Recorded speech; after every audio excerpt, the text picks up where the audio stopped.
Hi welcome back to Milana's family vlogs. ಎಲ್ಲರೂ ಹೇಗಿದ್ದೀರಾ? ಚೆನ್ನಾಗಿದ್ದೀರಾ ಅಂತ ಅಂದ್ಕೊಂಡಿದ್ದೀನಿ. ಇವತ್ತು ನಾವು ದೊಡ್ಡ ಆಲದ ಮರ ಕಡೆ ಹೋಗ್ತಾ ಇದ್ದೇವೆ. ಅಂದರೆ ನನಗೆ ನರ್ಸರಿಯಿಂದ ಸ್ವಲ್ಪ ಪ್ಲಾಂಟ್ಸ್ ಕೂಡ ಪರ್ಚೇಸ್ ಮಾಡೋದಿತ್ತು. ಹಾಗೆಯೇ ದೊಡ್ಡ ಆಲದ ಮರ ಕಡೆ ಹೋಗಿ ಬರೋಣ ಅಂತ ಹೊರಟಿದ್ದೀವಿ. ಊರಿಂದ ಕಸಿನ್ ಮತ್ತು ಅವನ ವೈಫು ಮಗ ಎಲ್ಲ ಬಂದಿದ್ರು. ಸೊ ಎಲ್ಲರ ಜೊತೆಯಾಗಿ ಹೋಗ್ತಾ ಇದ್ದೀವಿ. ನಮ್ಮ ಮನೆಯಿಂದ ಸುಮಾರು ಒಂದು ½ ಅಷ್ಟೇ ಜರ್ನಿ. ಸೊ ಇವಾಗ ನಾವು ದೊಡ್ಡ ಆಲದ ಮರದ ಹತ್ರ ಬಂದು ತಲುಪಿದ್ವಿ. ಇದೇ ಮೇನ್ ಎಂಟ್ರೆನ್ಸ್. ಸೊ ಇಲ್ಲಿಂದಲೇ ಒಳಗಡೆ ಹೋಗಬೇಕು. ಇಲ್ಲಿ ಎಂಟ್ರಿ ಫೀಸ್ ಏನೂ ಇಲ್ಲ. ಸೊ ಡೈರೆಕ್ಟಾಗಿ ನಾವು ಹೋಗ್ಬೋದು. ಇದು ಮಾರ್ನಿಂಗ್ 8 o'clock ಈವ್ನಿಂಗ್ 5:30 ತನಕ ಓಪನ್ ಆಗಿರುತ್ತೆ. ಸೊ ಯಾವುದೇ ಥರದ ಎಂಟ್ರಿ ಫೀಸ್ ಇರೋದಿಲ್ಲ. ನೋಡಿ, ಹೋದಾಗೆ ನಿಮಗೆ ಎದುರುಗಡೆ ಇನ್ಸ್ಟ್ರಕ್ಷನ್ ಬೋರ್ಡ್ ಹಾಕಿದ್ದಾರೆ. ಏನಂದರೆ ಪ್ಲಾಸ್ಟಿಕ್ ಯೂಸ್ ಮಾಡುವಾಗಿಲ್ಲ, ಧೂಮಪಾನ ಮದ್ಯಪಾನ ಮಾಡುವಾಗಿಲ್ಲ, ಹಾಗೆಯೇ ಬೇರುಗಳಲ್ಲಿ ನೇತಾಡೋದು, ಜೋಕಾಲಿ ಆಡೋದು, ಮರ ಹತ್ತೋದು ಅಂಥದ್ದನ್ನು ಯಾವುದನ್ನು ಮಾಡುವಾಗಿಲ್ಲ. ಸೊ ನೋಡಿ, ಇಲ್ಲಿ ಆಫೀಸ್ ಇದೆ, ತೋಟಗಾರಿಕೆ ಇಲಾಖೆಯ ಆಫೀಸ್ ಇದೆ. ಸೊ ಇವಾಗ ಮರದ ಸುತ್ತಲೂ ಬೇಲಿ ಹಾಕಿದ್ದಾರೆ. ಕಾಲು ದಾರಿಲಷ್ಟೇ ನಾವು ನಡಿಬೇಕು. ಮುಂದೆ ಈ ಥರ ಇದ್ದಿರಲಿಲ್ಲ. ಸೊ ನಾವು ಮರದ ಹತ್ರ ಎಲ್ಲ ಹೋಗ್ಬೋದಿತ್ತು. ಇವಾಗ ಆ ಥರ ಏನು ಟಚ್ ಮಾಡೋಕ್ಕೂ ಕೂಡ ಬಿಡಲ್ಲ, ಯಾಕೆಂದರೆ ಸೆಕ್ಯೂರಿಟಿ ಕೂಡ ಇರ್ತಾರೆ ಅಲ್ಲಿ. ಇವನ್ ಬೇಲಿ ಹತ್ತೋದು ಅಂಥದ್ದು ಏನದು, ಇವನ್ ಮಕ್ಕಳು ಕೂಡ ಆ ಥರ ಏನು ಮಾಡೋಂಗಿಲ್ಲ. ಈ ದೊಡ್ಡ ಆಲದ ಮರ ಇರೋದು ಬೆಂಗಳೂರಿನ ಸುಮಾರು 28 ಕಿಲೋಮೀಟರ್ ದೂರದಲ್ಲಿದೆ. ಅಂದರೆ ಕೇತೋಹಳ್ಳಿ ಗ್ರಾಮದಲ್ಲಿ ಇರೋದು ಇದು. ನೀವು ಮೆಜೆಸ್ಟಿಕ್ನಿಂದ ಏನಾದರೂ ಬರೋದಿದ್ರೆ 227P ಬಸ್ ಬರುತ್ತೆ, ಅದರಲ್ಲಿ ಬರ್ಬೋದು. ಈ ಮರ ಇದೆಯಲ್ಲ ಸುಮಾರು 400 ವರ್ಷದಷ್ಟು ಹಳೆಯದು. ಸೊ ನಮಗೆ ಇದನ್ನು ನೋಡುವಾಗ ಬೇರೆ ಬೇರೆ ಸಪ್ರೇಟ್ ಮರ ಥರನೇ ಅನಿಸುತ್ತೆ ನೋಡೋಕ್ಕೆ, ಆದರೆ ಇದು ಒಂದೇ ಇದರಿಂದ ಆಗಿರುವಂಥದ್ದು. ಸೊ ಇದರ ಮುಖ್ಯ ಬೇರು ಆಲ್ರೆಡಿ ಸತ್ತು ಹೋಗಿದೆ. ಅದು 2000ಗೆ ಏನೋ ಸತ್ತು ಹೋಗಿತ್ತಂತೆ. ಅದನ್ನೆಲ್ಲ ಕಂಪ್ಲೀಟಾಗಿ ತೆಗೆದಿದ್ದಾರೆ. ಸೊ ಇವಾಗ ಕೆಲವೊಂದು ಕಡೆಯಲ್ಲಿ ಸತ್ತಂಥ ಬೇರುಗಳು ಕೂಡ ಇದೆ. ನೋಡಿ, ಇಲ್ಲೊಂದು ಕೊಂಬೆನ ಕಟ್ ಮಾಡಿ ತೆಗೆದಿದ್ದಾರೆ, ಅದು ಸತ್ತು ಹೋಗಿರುವಂಥದ್ದು. ಹಾಗೆಯೇ ಈ ಬೇರುಗಳೆಲ್ಲ ಕೆಳಗಡೆ ಇಳ್ಕೊಂಡು ಬರುತ್ತೆ ಅಲ್ಲ, ಅದಕ್ಕೆ ಅವರು ಸಪೋರ್ಟ್ ಕೊಡ್ತಾರೆ. ಫೆನ್ಸಿಂಗ್ ಮಾಡಿಬಿಟ್ಟು ಅದಕ್ಕೆ ಸ್ವಲ್ಪ ಮಣ್ಣೆಲ್ಲ ಹಾಕಿಬಿಟ್ಟು ಸುತ್ತಲೂ ಬೇಲಿ ಥರ ಮಾಡಿಬಿಟ್ಟು ಇದು ಮಾಡ್ತಾರೆ. ಸೊ ಅದಕ್ಕೆ ಸಪೋರ್ಟ್ ಸಿಕ್ಕಿ ಅದೇ ಮತ್ತೆ ನೆಕ್ಸ್ಟು ಒಂದು ದೊಡ್ಡ ಸ್ಟ್ರಾಂಗ್ ಆಗಿ ಮರ ಆಗಿ ಬೆಳೀತದೆ. ಹಾಗೆಯೇ ಅವರು ಇದು ಮಾಡ್ತಾರೆ, ಪ್ರೊಟೆಕ್ಟ್ ಮಾಡ್ತಾರೆ ಅದನ್ನೆಲ್ಲ. ನೋಡಿ, ಎಲ್ಲ ಎಷ್ಟೊಂದು ಬೇರುಗಳೆಲ್ಲ ಕೆಳಗಡೆ ಬಂದಿದೆ ನೋಡಿ.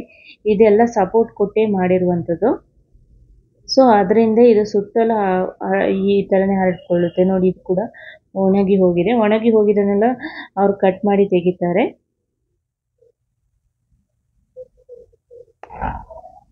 ಇದು ಸುಮಾರು 3 ಎಕರೆಯಷ್ಟು ಜಾಗದಲ್ಲಿ ಇದೆ. ಇದು ಸುತ್ತಲೂ ಬೇಲಿ ಹಾಕಿದ್ದಾರೆ ನೋಡಿ. ಇಲ್ಲಿ ಈ ಥರ ಬೇಲಿ ಹಾಕಿಬಿಟ್ಟು ಅದಕ್ಕೆ ಸ್ವಲ್ಪ ಮಣ್ಣೆಲ್ಲ ತುಂಬಿಸ್ಬಿಟ್ಟು ಬೇರು ಕೆಳಗಡೆ ಇಳ್ಕೊಂಡಾಗ ಅದಕ್ಕೆ ಸಪೋರ್ಟ್ ಕೊಡ್ತಾರೆ. ಸೊ ಅದು ಮತ್ತೆ ಒಳ್ಳೆ ಸಪೋರ್ಟ್ ತಗೊಂಡು ಚೆನ್ನಾಗಿ ಬೆಳೆಯುತ್ತೆ, ದೊಡ್ಡ ಸ್ಟ್ರಾಂಗ್ ಆಗಿ ಇರುತ್ತೆ ಮರ.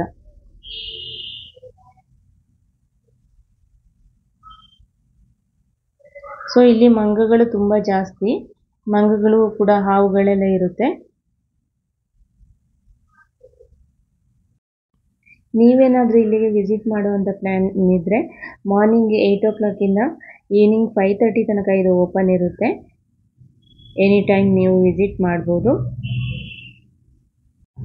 ನೀವು ಇದರೊಳಗಡೆ ಏನಾದರೂ ಹೋದರೆ ಚೆನ್ನಾಗಿ ಕುಳಿತುಕೊಂಡು ರೆಸ್ಟ್ ಕೂಡ ತಗೊಳ್ಬೋದು, ಯಾಕೆಂದರೆ ಕೂತ್ಕೊಳ್ಳೋಕ್ಕೆ ಅಂತ ಕಲ್ಲು ಬೆಂಚಿನ ವ್ಯವಸ್ಥೆ ಕೂಡ ಇದೆ. ಹಾಗೆಯೇ ಕುಡಿಯುವ ನೀರಿನ ವ್ಯವಸ್ಥೆ ಕೂಡ ಇದೆ. ಇದು ಭಾರತದ ಅತ್ಯಂತ ದೊಡ್ಡ ಆಲದ ಮರಗಳಲ್ಲೊಂದು. ಅಂದರೆ ಭಾರತದ ಪುರಾತನ ಆಲದ ಮರಗಳ ಪಟ್ಟಿಯಲ್ಲಿ ಇದು 4ನೇ ಸ್ಥಾನದಲ್ಲಿದೆ. ಇದರ ಒಳಗಡೆನೆ ಒಂದು ದೇವಸ್ಥಾನ ಕೂಡ ಇದೆ, ಮುನೀಶ್ವರ ಸ್ವಾಮಿ ದೇವಸ್ಥಾನ. ಸೊ ನೀವು ಇಲ್ಲಿ ಕೂಡ ನೀವು ಹೋಗಿ ದೇವರ ದರ್ಶನ ಪಡ್ಕೊಳ್ಬೋದು. ಸೊ ಇದು ಕೂಡ ಹಾಗೆಯೇ ಮಾರ್ನಿಂಗ್ 8 5:30 ತನಕ ಓಪನ್ ಆಗಿರುತ್ತೆ. ನೋಡಿ, ಈ ಥರ ಬೇರುಗಳ ಕೆಳಗಡೆ ಇಳಿಮುಖವಾಗಿ ಬರುತ್ತದಲ್ಲ, ಅದಕ್ಕೆ ನೋಡಿ ಈ ಥರ ಸ್ವಲ್ಪ ಮಣ್ಣು ಎಲೆಗಳನ್ನೆಲ್ಲ ಹಾಕಿ ಜೋಡಿಸಿ ಅದಕ್ಕೆ ಸಪೋರ್ಟ್ ಕೊಡ್ತಾರೆ. ಸೊ ಅದರಿಂದ ಆ ಬೇರುಗಳು ಹಾಗೆಯೇ ಮಣ್ಣಿಗೆ ಹಿಡ್ಕೊಂಡು ಅಲ್ಲಿಂದಲೇ ಬೆಳೀಲಿಕ್ಕೆ ಸ್ಟಾರ್ಟ್ ಆಗುತ್ತೆ. ನೋಡಿ, ಇದು ಕೂಡ ಅದೇ ಥರ ಮಾಡಿದ್ದಾರೆ. ಇನ್ನೊಂದೇನೆಂದರೆ ಫುಡ್ಡು ನೀವು ಇನ್ಸೈಡ್ ತೊಗೊಂಡೋಗೋಗಿಲ್ಲ, ನಿಮಗೇನೋ ಫುಡ್ ಬೇಕಾದರೆ ನೀವು ಔಟ್ಸೈಡೇ ತಿನ್ಕೊಂಡು ಹೋಗಬೇಕು. ಯಾಕಂದರೆ ಸಿಕ್ಕಾಪಟ್ಟೆ ಮಂಗಗಳ ಕಾಟ ಜಾಸ್ತಿ ಇನ್ಸೈಡು. ಸೊ ನಾನು ಲಾಸ್ಟ್ ವಿಡಿಯೋದಲ್ಲಿ ಕೂಡ ನಿಮಗೆ ಹೇಳಿದ್ದೆ, ಇದರ ಅಕ್ಕಪಕ್ಕ ತುಂಬ ನರ್ಸರೀಸ್ ಇದೆ. ಸೊ ನೀವು ಏನಾದರೂ ಇಲ್ಲಿಗೆ ವಿಸಿಟ್ ಮಾಡೋದಿದ್ರೆ ನರ್ಸರೀಸ್ಗೂ ಕೂಡ ವಿಸಿಟ್ ಮಾಡಬಹುದು. ಯಾಕೆಂದರೆ ತುಂಬ ಕಡಿಮೆ ಪ್ರೈಸಲ್ಲಿ ಗಿಡಗಳು ಸಿಗುತ್ತೆ. ಸೊ ಫುಲ್ 2 ಸೈಡ್ ಕೂಡ ಅಕ್ಕಪಕ್ಕ ಎಲ್ಲ ನರ್ಸರೀಸ್ ಒಳ್ಳೆ ಹೋಲ್ಸೇಲ್ ರೇಟಲ್ಲಿ ನಿಮಗೆ ಸಿಗುತ್ತೆ. ಸೊ ವಿಡಿಯೋ ಇಷ್ಟ ಆದರೆ ಲೈಕ್ ಮಾಡಿ, ಶೇರ್ ಮಾಡಿ, ಸಪೋರ್ಟ್ ಮಾಡಿ. ಸಿಗೋಣ ಹಾಗಾದರೆ ನೆಕ್ಸ್ಟ್ ವಿಡಿಯೋದಲ್ಲಿ. ಅಲ್ಲಿ ತನಕ ಬಾಯ್ ಬಾಯ್.